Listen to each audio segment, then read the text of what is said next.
What is up guys, welcome back to the channel. This is Dr. Hamstang and today is my final review here of the OPPO Reno 13 Pro, the latest phone here from OPPO in 2025, and of course have been using this phone for a couple of weeks already, and I want to share you guys my thoughts, my opinions after using this phone. And now of course like to always break it down into four main segments over here just to give you guys a more comprehensive overview of how this phone has been for me over the past few weeks. So yes, without further ado, let's just get right into it.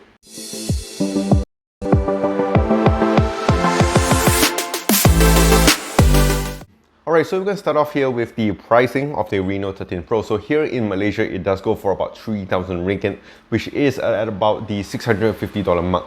So it's more of a so-called mid-range phone over here, a higher-end mid-range phone, and we'll check it out at this price point over here. So the first segment that we do want to talk about is of course the holding experience. Basically how the phone would feel in your hand on a daily basis, and what I can say is that it feels pretty good. That's what she said. So it's very similar to the previous Reno 12 Pro and the 11 Pro as well. As you can see from the design and the camera layout, it's very similar.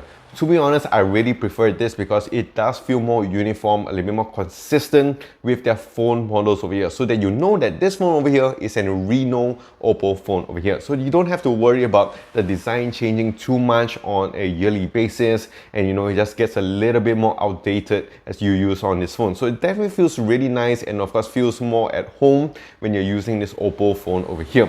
One thing that I really do like is of course the design on the back over here. We have a glass back, very nice finish over here. So in case if you do not want to use your phone case with this, you're not going to attract a lot of fingerprints on the back, which is something I really do like. So of course if you want to use it naked over here, you don't have to worry about it. It does have a nice matte finish over here as well. And on the sides, I really do like the square sides that we have all around this phone. It feels a bit more futuristic, it feels really solid, I would say, and definitely feels more comfortable to press the buttons and just use it on a long-term basis. And also you do have the curve on the sides here as well, so resting it on your palm here feels very comfortable for long periods of time.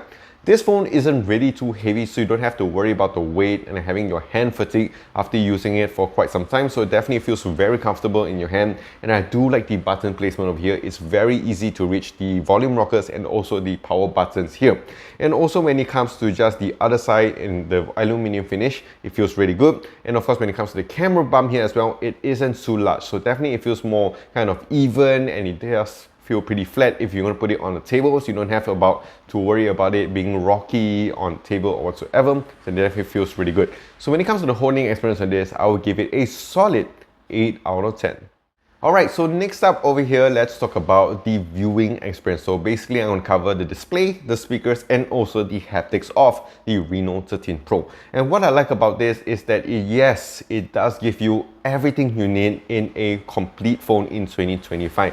It does kind of just complements each other very well, and of course it just kind of gives you what a flagship phone would give you. You get very good haptics over here, so in case if you're going to use it for your gaming and you need that haptic feedback, you're going to get it over here. You can use it for your social media or your notifications and all that. It feels really good, very strong here as well. When it comes to the speakers, I really do like it now that nowadays they are giving you your stereo speaker setup with the Reno phones. I remember back in the days where they didn't give you a stereo speaker setup, just a down-frame speaker, and it was really annoying because they do have really good displays over here, and it follows very well with the Reno 13 Pro. So you have a massive 6.8-inch display over here, AMOLED, 120Hz, all the vivid colors and all this good stuff. So if you want to use it, especially a lot when it comes to watching shows, watching your Skeleton Crew, watching your Squid Game or whatsoever, the display here is really nice, and of course with that good speaker over here, very nice, very clear. I would say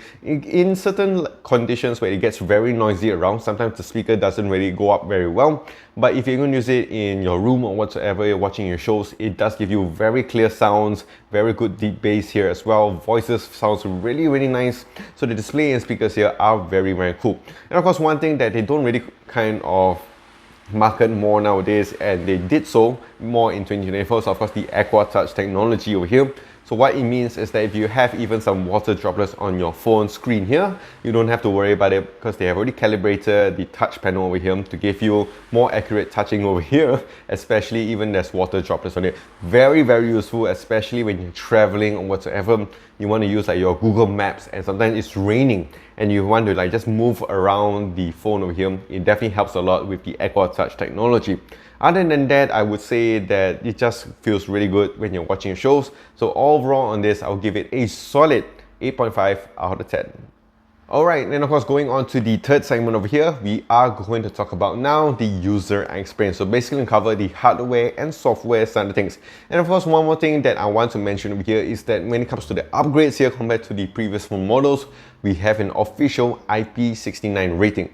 So like I mentioned before, we have already had the Aqua Touch technology. Of course, that is of course helping a lot with the display on the front.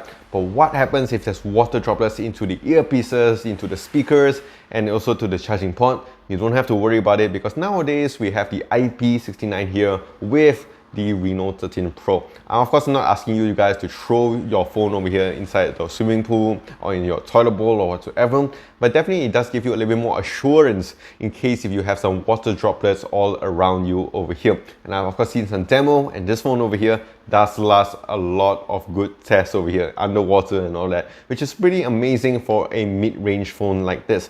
And talking about mid-range over here, the specs on this is actually quite flagship level. Here we have the MediaTek Dimensity chipset over here in 8350. Again, it's not the 9000 series, but it's still a very, very capable chipset over here. When it comes to multitasking, going through your social apps, just switching in around over here and opening up multiple apps, it doesn't really have a lot of problems whatsoever. I've been using this phone for quite some time and I was just going through social media, playing some games here and there. And to be honest, I didn't really notice a lot of lags, a lot of battery drains, a lot of heating issues with the Reno 13 Pro. So it definitely performs really, really well, very fast, very smooth over here. And talking about that, let's go on to the software side of things. So before I go on to the AI features over here, when it comes to ColorOS, they've added a lot more customizable feature over here. I do like the fact that you of course can enlarge your folders, you can go through your customization when it comes to the display, and also when it comes to the home screen settings over here. All really fun in games, and I do really look like the layout over here, and because it looks really nice, very clean, very simple, but it also does give you a lot of cool features here as well. And of course, if we talk about in 2025, we have to talk about AI features that does come with the phones. And yes, even that this phone over here is a mid-range phone, they are still giving you a lot of cool AI stuff over here, which is really amazing. So we have the AI enhancement feature. So in case if you're taking an image and you want to crop it, you can still use the AI feature here to give you a more enhanced images. And of course, when it comes to the AI eraser, we know this feature here very well. You can erase certain objects, and I think this one over here does it really, really well, because although they erase like certain people or certain objects, the background still looks really, really nice, very natural, I would say, to most people, and it doesn't really look too processed, which could be a major problem when it comes to the erasing feature when it comes to AI stuff. Other than that, of course, we have the AI sharing tool, which is of course really amazing, because not only you can just share images, share files between Android devices, but you can also do so with iOS devices. And of course, you can get your iOS friends here to share stuff with you, and you can share stuff with them and show how good is the phone over here when it comes to the photography, which we are going to talk about in the later segment.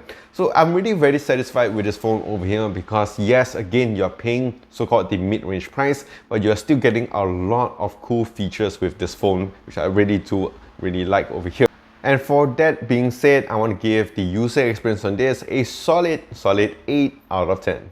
Alright, and of course, going on to the last segment over here, let's talk about the camera experience with the OPPO Reno 13 Pro. So definitely this is one area that we have seen improvement since the OPPO Reno series have been launched. And I gotta say, with the 13 Pro over here, it definitely gives you a lot of cool upgrades. One thing that I did notice over here is that the fact that you can actually record up to 4K at 60 FPS on the front and also the rear cameras over here. So definitely very helpful in case if you guys want to use it for your vlogging sessions, or in case you want to use it for a camera phone on this. And what I like about this phone is that most of the time China phones, and even at this mid-range phones over here, the images will look a bit softer, the colors will look a bit more dull, or maybe oversaturated on a so-called consistent basis. But what I can say with the 13 Pro is that it actually feels really nice, Very natural colors, I would say, good amount of details, very sharp.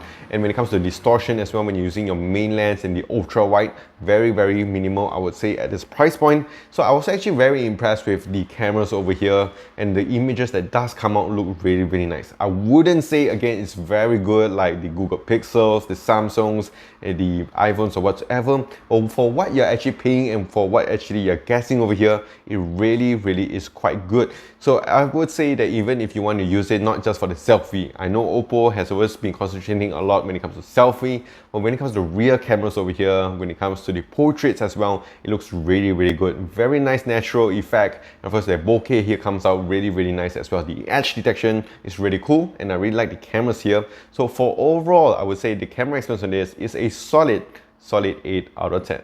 Alright guys, so that is it with my review here of the OPPO Reno 13 Pro. And of course, the ultimate question is, should you go out and buy it? For the price point around $2,700 to about $3,000 over here at about the $600 mark, I think for a mid-range phone, it does tick a lot of boxes, which I absolutely do. Like, you have great battery life over here, which does give you more than full day usage over here. 5,800 minutes of battery. Charging here as well, 80 watts is very fast, so definitely very helpful with the Super VOOC charger, and it does support other kind of fast charging here as well.